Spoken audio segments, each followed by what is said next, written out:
Hello students, 12th class की chemistry में आपका स्वागत है। हम लेसन पढ़ रहे हैं हेलो एल्केन और हेलो एरिन, और इसमें हम हेलो एल्केन और हेलो एरिन का क्लासिफिकेशन पढ़ रहे थे, वर्गीकरण।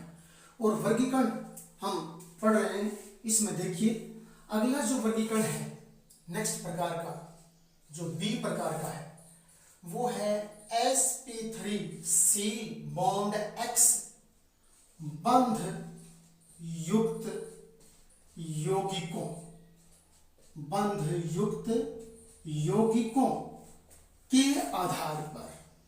तो sp3 एक संकर्ण होता है, तो उस संकर्ण के आधार पर यहां क्लासिफिकेशन किया गया है। sp3c यानी कहने का अर्थ यौगिक यहां लेंगे हम, उस यौगिक में हैलोजन यानी x जिस कार्बन से जुड़ा हुआ वो कार्बन sp3 संकरित अवस्था में होगा। जैसे ये एक यौगिक ले लीजिए आप, sp3CX में CH3CH2, और मान लीजिए ये हैलोजन जोड़ देता हूं यहां पर। अब ये sp3 ये यूं कह रहा है ये हैलोजन इस कार्बन से जुड़ा है, यानी ये हैलोजन इस कार्बन से जुड़ा है, तो यहां ये हैलोजन इस कार्बन से जुड़ा है। अब इस कार्बन पर आपको देखना है कि इसमें संकर्ण कौन सा है, हाइब्रिडाइजेशन कौन सा है, वो देखना है। तो मैं इस संरचना को कुछ यूं लिख सकता हूं आपके सामने, दोबारा से देखना एक मिनट। CH3, इस C को यहां ऐसे लिखूं, 2H लगे हैं, 2H में इस प्रकार से यूं कर देता हूं आपके सामने। इस संरचना को मैं बिखेर कर लिख रहा हूं, और बिखेरने के बाद में ये जो X है हैलोजन, ये इधर आ जाएगा।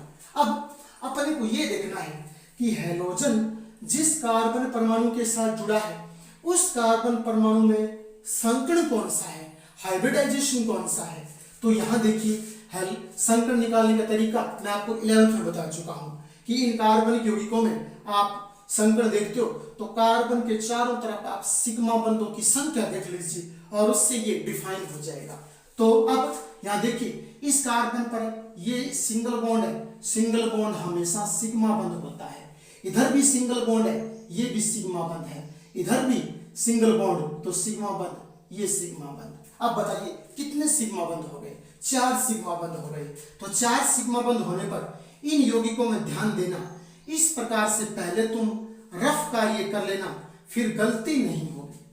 इन यौगिकों में ऐसा संकर्ण होता है, या तो sp3 होता है, या sp2 होता है, या sp होता है, यानी एक s कक्षक एक p कक्षक, फिर एक s कक्षक और फिर 2 p कक्षक, और फिर एक s कक्षक और 3 p कक्षक आपस में संयोग करते हैं तो ये संकर्ण बनता है।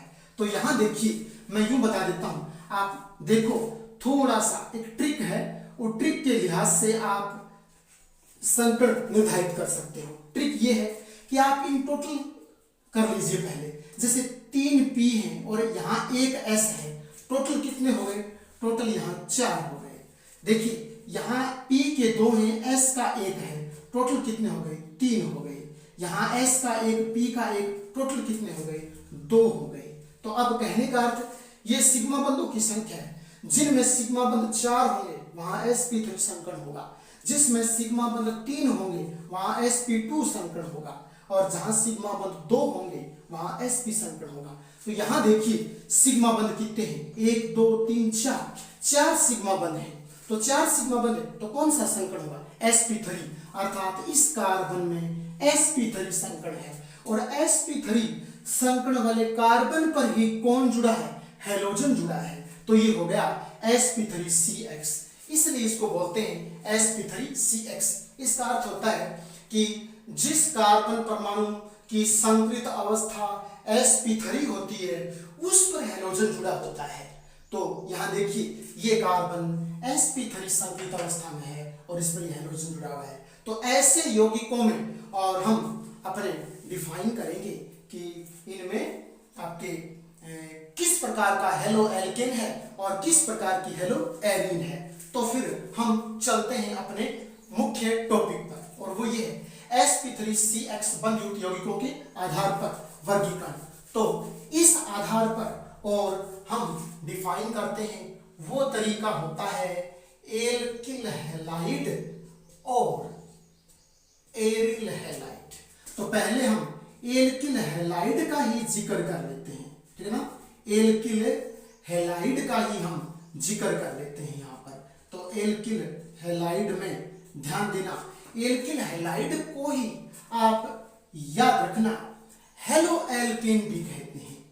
एल्किल हैलाइड को ही आप दूसरे शब्दों में क्या बोल सकते हो, हेलो एल्केन। तो एक बार हम केवल और केवल जो आपके एलिफेटिक यौगिक हैं उनमें हम ये डिसाइड कर रहे हैं। तो एलिफेटिक यौगिकों में इस आधार पर जो पहला वर्गीकरण है वो होता है एल्किल हैलाइड या हेलो एल्केन। अब मेरा कहने का तात्पर्य ये हो गया कि जिस किसी यौगिक में sp3 कार्बन की संकरित अवस्था होगी उस पर जो हैलोजन जुड़ा होगा तो ऐसे यौगिकों को हम बोलेंगे एल्किल हैलाइड या हेलो एल्केन। क्या बोलेंगे, ऐसे यौगिकों को भी एल्किल हैलाइड या हेलो एल्केन। तो इस आधार पर पहला वर्गीकरण है वो इसमें ए ले लेता हूं मैं, यानी sp3CX बंध युक्त यौगिकों में जो वर्गीकरण करते हैं तो पहला वर्गीकरण होता है एल्किल हैलाइड या हेलो एल्केन। और एल्किल हैलाइड और हेलो एल्केन इस आधार पर तीन भागों में बांटे जाते हैं। पहला है प्राथमिक एल्किल हैलाइड। कौन सा, प्राथमिक एल्किल हैलाइड। तो प्राथमिक एल्किल हैलाइड इसे हम 1 डिग्री और एल्किल हैलाइड भी कहते हैं, इसे 1 डिग्री हेलो एल्केन भी कहते हैं। आप कंफ्यूज मत होना, आप यहां लिख सकते हो प्राथमिक हेलो एल्केन 1 डिग्री, फिर आप लिख सकते हो प्राथमिक एल्किल हैलाइड 1 डिग्री। दोनों ही बातें सही हैं, ये दोनों अथवा में दिए हुए हैं। या तो आप लिखो एल्किल हैलाइड, ये ना लिखो तो आप लिखो हेलो एल्केन, और इसी आधार पर यहां नाम बन जाएगा। अब प्राथमिक एल्किल हैलाइड क्या होते हैं अगर आपको दिया जाएगा तो आप कैसे पहचानोगे? देखिए मैं आपको पहचान का तरीका बताता हूं। तो प्राथमिक एल्किल हैलाइड इसमें क्या होता है, CH2 बॉन्ड X और यहां भी बॉन्ड, इसे मैं समूह बोलूंगा, बॉन्ड CH2X समूह दिया होता है इन यौगिकों में। यानी प्राथमिक एल्किल हैलाइड आपको देकर के पूछा जाए कि बताइए दिया गया जो हैलोजन युक्त यौगिक है वो किस श्रेणी में रखा जाता है, तो आप उसको आसानी से पहचान सकते हो। कैसे, अगर तुम्हें दिए गए यौगिक में बॉन्ड CH2X मिल रहा है, CH2 के साथ X मिल रहा है, कन्फर्म वो प्राथमिक एल्किल हैलाइड है। इसी प्रकार द्वितीयक आएगा, तृतीयक आएगा, वो तो आगे बाद की बात है, पहले इसे और करते हैं, हम हल करते हैं। अगर ये आपको समझ ना आया तो फिर मैं यूं भी समझा सकता हूं आपको, जैसे आपको हर हाल में CH2 बॉन्ड X तो लिखना है, यहां इस बॉन्ड पर कितनी भी लंबी श्रृंखला हो सकती है, इस बॉन्ड पर आप कितनी भी लंबी श्रृंखला जोड़ सकते हो। जैसे मैं बता रहा हूं आपको, जैसे मैं यूं लिखूं CH2 मैंने X लिख दिया, अब यहां बॉन्ड है, बॉन्ड क्यों है, क्योंकि इस कार्बन के 4 बंध पूरे करने के लिए हमें यहां बॉन्ड लगाना पड़ेगा। अगर ये बॉन्ड ना लगाऊं तो कार्बन की आप जानते हो वैलेंसी 4 होती है और 4 वैलेंसी पूरी नहीं हो पाती है। तो यहाँ ये मुक्त जो बॉन्ड है, फ्री जो बॉन्ड है, इस बॉन्ड पर यहाँ कोई ना कोई आपके समूह तो जुड़ेगा ना, तो वो श्रृंखला मैं यहाँ यूं और जोड़ दूं तो भी कंफ्यूज मत होना, मैं कितनी लंबी कार्बन की श्रृंखला जोड़ सकता हूं। अब आप ध्यान देना, आप तो ये पहचानिए कि इसमें बताओ कितनी लंबी श्रृंखला दूं, बताओ लास्ट में कोने पर CH2X है या नहीं है। CH2X कोने पर है तो ये कन्फर्म प्राथमिक एल्किल हैलाइड है। ये कौन सा है, प्राथमिक एल्किल हैलाइड है। तो फिर याद रखना प्राथमिक एल्किल हैलाइड को आप परिभाषित कैसे करोगे, आप बोलोगे वो एल्किल हैलाइड, ये वाला एल्किल हैलाइड है, वो एल्किल हैलाइड जिनमें CH2 बॉन्ड X, यानी यहां भी बॉन्ड बोलोगे, बॉन्ड CH2 बॉन्ड X समूह उपस्थित होता है और जिनमें हैलोजन प्राथमिक कार्बन के साथ जुड़ा होता है। कन्फर्म है CH2 बॉन्ड X आएगा तो ये X हमेशा इस प्राथमिक कार्बन से जुड़ेगा। मैं दूसरे शब्दों में यूं बोल दूं, जब जब आपको CH2 के साथ X लिखा मिले, X का मतलब है फ्लोराइड, क्लोराइड, ब्रोमाइड, आयोडाइड, जब जब आपको CH2 के साथ X लिखा मिले, यहां कुछ भी दिया हो वो नहीं देखना है, आप तो यूं देखिए CH2 के साथ X है तो कन्फर्म ये कार्बन 1 डिग्री है, ये कार्बन प्राथमिक है और प्राथमिक कार्बन के साथ हैलोजन जुड़ा है तो ये प्राथमिक एल्किल हैलाइड है। अब मैं दोबारा परिभाषित करता हूं, सुनिए, वे एल्किल हैलाइड जिनमें हैलोजन परमाणु CH2 के प्राथमिक कार्बन के साथ जुड़ा होता है। अगर यूं ना समझ में आए तो फिर मैं यूं परिभाषित करता हूं, वे एल्किल हैलाइड जिनमें CH2X समूह उपस्थित होता है और हैलोजन परमाणु यानी X परमाणु हमेशा उस 1 डिग्री कार्बन के साथ जुड़ा होता है, तो उसे प्राथमिक एल्किल हैलाइड कहते हैं। अब ये प्राथमिक एल्किल हैलाइड का एक एग्जांपल हो गया। मैं आपसे यूं पूछूं कि बताइए ये कितने डिग्री एल्किल हैलाइड है, तो आप आसानी से देखकर बता सकते हो। कैसे? चाहे कितनी लंबी श्रृंखला लिखूं, आप तो बस जुड़े हुए हैलोजन और उसके पास देखिए CH2 है कि नहीं, तो ये हैलोजन हो गया, यहां CH2 हो गया, तो CH2 के साथ क्या जुड़ा है? हैलोजन। हैलोजन का अर्थ है X, तो इसमें CH2X समूह आ रहा है। कौन सा समूह आ रहा है? CH2X समूह आ रहा है। ये कन्फर्म प्राथमिक एल्किल हैलाइड है। तो प्राथमिक एल्किल हैलाइड अपना पूरा हुआ। फिर उसके बाद बारी आती है B नंबर पर, द्वितीयक एल्किल हैलाइड। कौन से की? Secondary alkyl halide. तो द्वितीयक एल्किल हैलाइड में क्या होगा, आप थोड़ा सा ध्यान देना और समझना। तीनों को आप कंपैरेटिवली याद रखना, तुलनात्मक रूप से समझोगे तो फिर याद रह जाएगा। द्वितीयक एल्किल हैलाइड में क्या होगा मैं बताता हूं कि इसमें आपको यहां याद रखना CH बॉन्ड X, और बॉन्ड भी कितने? 2 लगा देता हूं, ठीक है ना। इसमें आपको डबल बॉन्ड के साथ CH फिर सिंगल बॉन्ड के साथ X समूह जुड़ा हुआ मिले किसी यौगिक में, तो मान के चलिए वो 2 डिग्री एल्किल हैलाइड है, जिसे आप द्वितीयक एल्किल हैलाइड कहते हो। तो अब याद रखना, कंफ्यूज मत होना। इस कार्बन की 2 बॉन्ड है, इन 2 बॉन्ड को जरूरी थोड़ी है मैं इस साइड लिखूं, मैं यहां भी तो यूं भी तो कर सकता हूं। तो भी बताइए कार्बन के 2 बॉन्ड नहीं है क्या? 2 बॉन्ड कार्बन के मैं किसी साइड में लगा सकता हूं। अब देखिए इस कार्बन के टोटल बॉन्ड तो 4 होने चाहिए, 4 बॉन्ड है अपने पास। इस कार्बन के 2 बॉन्ड ये रहे, एक बॉन्ड ये रहा 3, एक यहाँ H के साथ जुड़ा है 4, तो 4 बॉन्ड तो पूरे हो रहे। हर यौगिक में कार्बन के 4 बॉन्ड तो हमें निश्चित रूप से पूरे करने हैं। तो फिर अपना जो परिभाषा है उसका वो तरीका देखिए आप कैसे लिखोगे कि वे एल्किल हैलाइड जिनमें CH बॉन्ड X समूह उपस्थित होता है और दिया गया हैलोजन 2 डिग्री कार्बन के साथ जुड़ता है।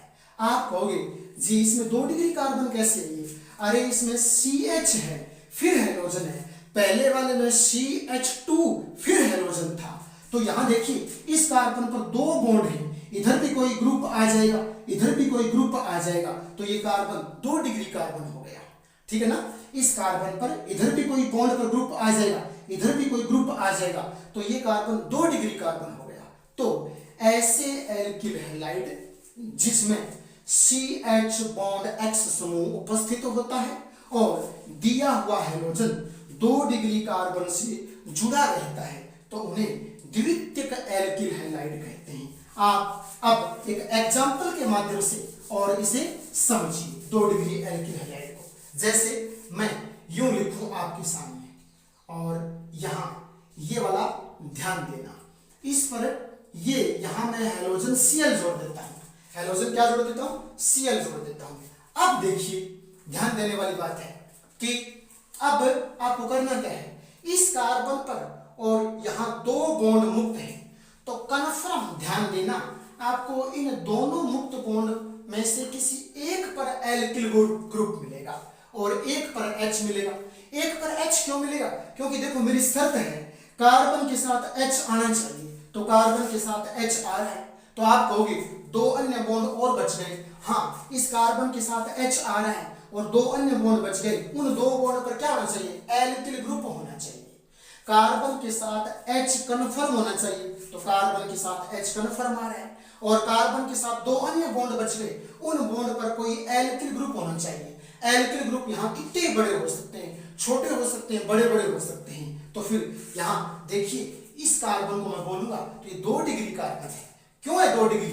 क्योंकि इस कार्बन पर 2 तो एल्किल ग्रुप जुड़े हैं और एक H जुड़ा है, तो पहचान का तरीका क्या है, जिस कार्बन पर दो एल्किल ग्रुप जुड़े हो वो 2 डिग्री होता है। ये भी एक पहचानने का तरीका है कि जिस कार्बन पर दो एल्किल ग्रुप चाहे छोटे छोटे चाहे मोटे मोटे कैसे जुड़े हो तो वो कार्बन हमेशा 2 डिग्री होता है, क्योंकि इस कार्बन पर दो एल्किल ग्रुप है तो ये 2 डिग्री कार्बन है। और पहले वाले में एक कार्बन पर एक ही एल्किल ग्रुप था लंबा तो वो 1 डिग्री कार्बन था, तो ये 2 डिग्री है। तो वे एल्किल हैलाइड जिनमें CH बॉन्ड X समूह होता है, ये रहा CH बॉन्ड X, X मानो या हैलोजन मानो एक ही बात है, CH बॉन्ड X समूह होता है और जिनमें दिया हुआ हैलोजन 2 डिग्री कार्बन से जुड़ता है तो उन्हें द्वितीयक एल्किल हैलाइड कहा जाता है। और अब इसी प्रकार हम बात करते हैं तृतीयक एल्किल हैलाइड। कौन सा? तृतीयक एल्किल हैलाइड, जिसे आप 3 डिग्री एल्किल हैलाइड बोलते हो। तो तृतीयक एल्किल हैलाइड को पहचानने का भी एक आसान सा तरीका है। आसान सा तरीका आप यहां ध्यान देना और ध्यान से समझना कि कैसे होगा। मैं बताता हूं, तृतीयक एल्किल हैलाइड को 3 डिग्री कहते हैं। क्या बोलते हैं? 3 डिग्री।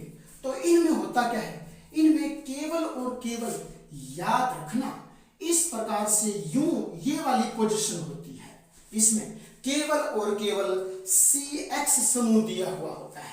केवल और केवल क्या दिया होता है? CX समूह दिया होता है। तो आप कहोगे कि ये मुक्त बॉन्ड है, इन पर क्या लगाएं? मुक्त बॉन्ड पर कभी H नहीं आएगा, एल्किल आएगा।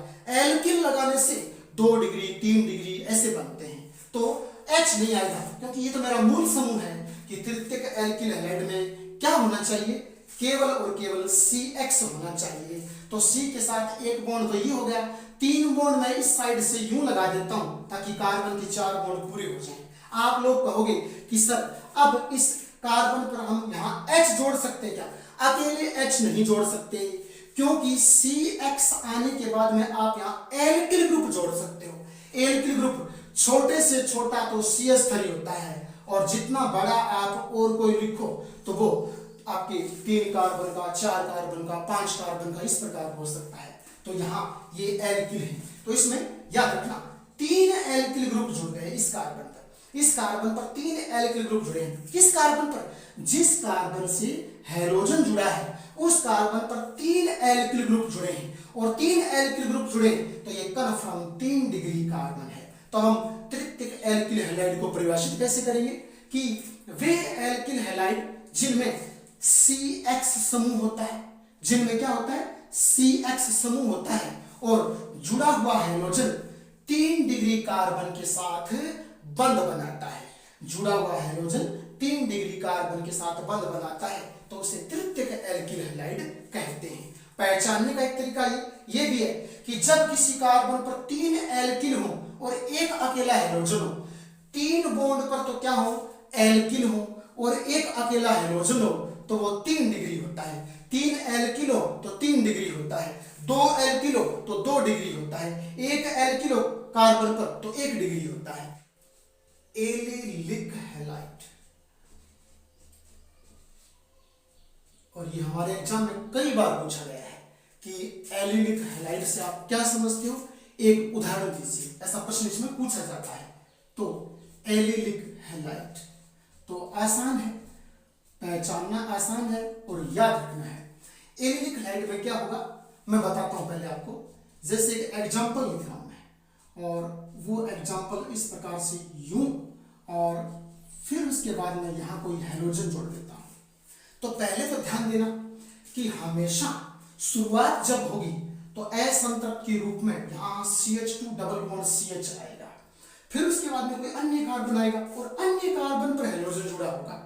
तो अब मैं तुम्हें समझाऊं तो मैं यूं बोलूं कि वे एल्किल हैलाइड, ये एल्किल हैलाइड ही है, ठीक है ना? एल्किल हैलाइड ही है ये, और क्योंकि इसमें हैलोजन आ रहा है और आपके ये कार्बन श्रृंखला दी हुई है, तो वे एल्किल हैलाइड जिनमें द्विबंध के पास वाले कार्बन पर, ध्यान से सुनिए मेरी बात को, वे एल्किल हैलाइड जिनमें द्विबंध, द्विबंध तो इन और इस कार्बन के बीच में द्विबंध है, द्विबंध के पास वाले कार्बन पर हैलोजन जुड़ा हुआ हो तो उन्हें एलिलिक हैलाइड कहा जाता है। वे यौगिक वे एल्किल हैलाइड जिनमें द्विबंध के पास वाले कार्बन पर जब हैलोजन जुड़ा हो तो उन्हें एलिलिक हैलाइड कहा जाता है। और एक खास बात याद रखना, इसकी सबसे बड़ी शर्त क्या होती है? शर्त ये होती है कि द्विबंध के पास वाला जो कार्बन है वो कार्बन हमेशा, याद रखना, sp3 संकरित अवस्था में होना चाहिए। इस कार्बन में संकरण कौन सा होना चाहिए? sp3 होना चाहिए।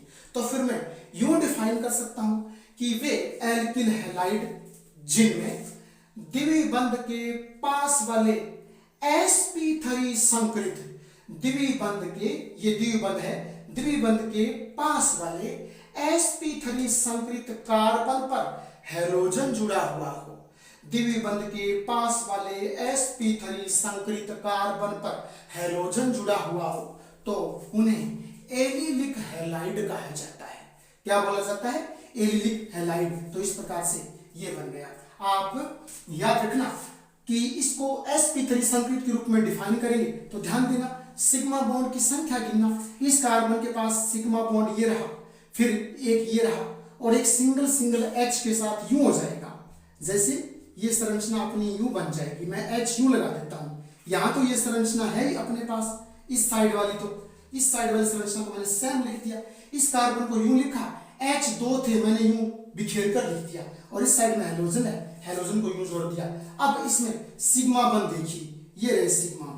सिग्मा बंध इस कार्बन में 4 है, 4 सिग्मा बंध है तो sp3 है, तो sp3 संकरित है। तो फिर 1 कि वे एल्किल हैलाइड जिनमें द्विबंध के पास sp3 संकरित कार्बन पर हैलोजन जुड़ा हुआ हो तो उन्हें एलिलिक हैलाइड कहा जाता है।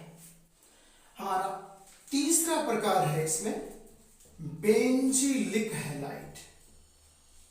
बेंजीलिक हैलाइड, तो बेंजीलिक हैलाइड में नाम से ही पता चल रहा है कि इसमें बेंजीन वजह आती है, अर्थात एरोमेटिक यौगिक आते हैं। तो मैं पहले एक एग्जांपल दे रहा हूं, फिर आपके अच्छे तरीके से समझ आ जाएगा। जैसे ध्यान देना, ये बेंजीन वजह मैंने बनाई, ठीक है, और बेंजीन वजह में इस प्रकार से यूं ये पूर्ण कर देता हूं। फिर मैं यूं करता हूं, यहां इस साइड में एक बेंजीन वजह के बाहर एक कार्बन और रखता हूं और उस रखे हुए कार्बन पर मैं हैलोजन जोड़ देता हूं। ये बेंजीलिक हैलाइड का एग्जांपल है, बेंजीलिक हैलाइड। और बेंजीलिक हैलाइड भी याद रखना 1 डिग्री, 2 डिग्री, 3 डिग्री होते हैं। यानी 1 degree benzylic halide, 2 degree benzylic halide और 3 डिग्री बेंजीलिक हैलाइड होते हैं। अब ध्यान देने वाली बात यह है कि ये देखो CH2 के साथ X आ रहा है, अपनी उस शर्त को पूरा कर रहा है ये प्राथमिक वाली को कि वे यौगिक जिनमें CH2 के साथ X हो तो वो प्राथमिक होते हैं। तो यहां बेंजीन और जुड़ी है तो ये प्राथमिक बेंजीलिक हैलाइड हो जाएगा, ये प्राथमिक बेंजीलिक हैलाइड हो जाएगा। तो पहले मैं बेंजीलिक हैलाइड को परिभाषित कर देता हूं आपके सामने। याद रखना, वे एरोमेटिक यौगिक, ये बेंजीन वजह है तो ये एरोमेटिक है। जिनमें बेंजीन वजह नहीं होती, सीधी कार्बन श्रृंखला होती है, वो एलिफेटिक कहलाते हैं। ये बेंजीन वजह है तो एरोमेटिक है। वे एरोमेटिक बेंजीन वजह युक्त यौगिक, यानी बेंजीन वजह युक्त यौगिक है तो एरोमेटिक है, एरोमेटिक है तो बेंजीन वजह है। तो वे बेंजीन वजह युक्त यौगिक जिनमें बेंजीन के निकटवर्ती कार्बन पर, यानी बेंजीन वजह के पास ये कार्बन है, यहां पर तुम्हें समझाऊं तो ये कार्बन को मैं डॉट कर देता हूं। ये कार्बन बेंजीन के कार्बन है जो मैंने डॉट से किए वो, और ये कार्बन तो बाहर है, बेंजीन वजह से बाहर वाला कार्बन है तो, और बाहर वाले कार्बन पर कौन जुड़ा है? हैलोजन जुड़ा है, तो वो कहलाएगा बेंजीलिक हैलाइड।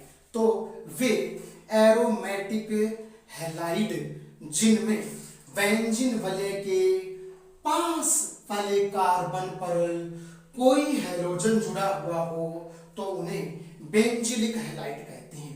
और बेंजीलिक हैलाइडों में भी जो ये कार्बन, कौन सा कार्बन? वो कार्बन जिस पर हैलोजन जुड़ा है, वो कार्बन जिस पर हैलोजन जुड़ा है वो कार्बन हमेशा sp3 संकरित अवस्था में होता है। तो फिर मैं इसे यूं भी परिभाषित कर सकता हूं, वे एरोमेटिक यौगिक जिनमें बेंजीन वलय के बाहर स्थित sp3 संकरित कार्बन पर कोई हैलोजन जुड़ा हुआ होता है उन्हें बेंजीलिक हैलाइड कहते हैं। वे एरोमेटिक यौगिक जिसमें बेंजीन वलय के बाहर स्थित sp3 संकरित कार्बन पर कोई हैलोजन जुड़ा होता है तो उन्हें बेंजीलिक हैलाइड कहते हैं। और ये तीन प्रकार के होते हैं, प्राथमिक बेंजीलिक हैलाइड, द्वितीयक बेंजीलिक हैलाइड और तृतीयक बेंजीलिक हैलाइड। तो ये प्राथमिक का एग्जांपल है।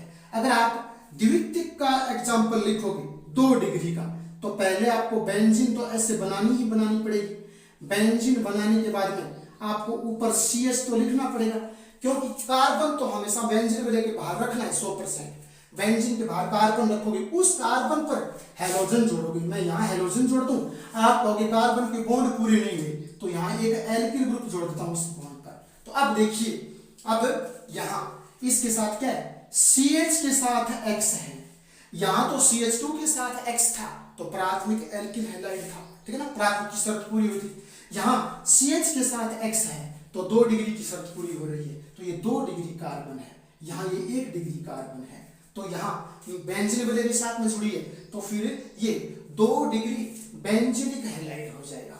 इसी प्रकार आप 3 डिग्री बेंजीलिक हैलाइड को लिखोगे, तो बेंजीन वलय पहले यूं बनाओगे, बेंजीन वलय बनाने के बाद कार्बन लगाओगे, कार्बन पर हैलोजन जोड़ दोगे, क्योंकि बेंजीन वलय के बाहर पहले कार्बन लगाना है, कार्बन लगा करके उस पर हैलोजन रखना है। बेंजीन वलय के बाहर कार्बन होना चाहिए, अन्यथा बेंजीलिक हैलाइड नहीं हो पाएगा। बेंजीन वलय के बाहर पहले कार्बन बनाइए, तो हमने बना दिया।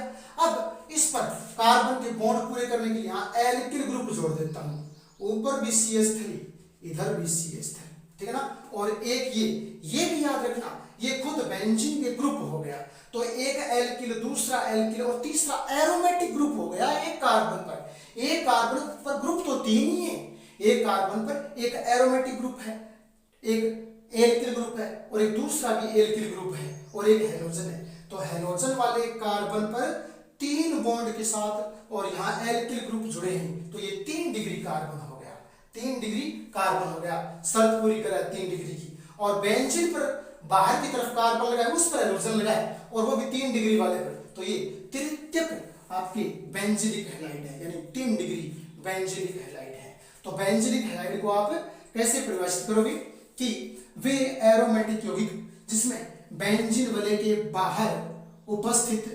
sp3 संकरित कार्बन पर जब कोई हैलोजन उपस्थित होता है तो उसे बेंजीलिक हैलाइड कहा जाता है। इन तीनों में, इसमें भी और इसमें भी ये कार्बन है ना, इसमें आपको sp3 संकरण मिलेगा। तो sp3 संकरित कार्बन पर कौन जुड़ा होता है, हैलोजन जुड़ा होता है, कहाँ, बेंजीन वलय के बाहर की तरफ, तो फिर उसे बेंजीलिक हैलाइड कहा जाता है।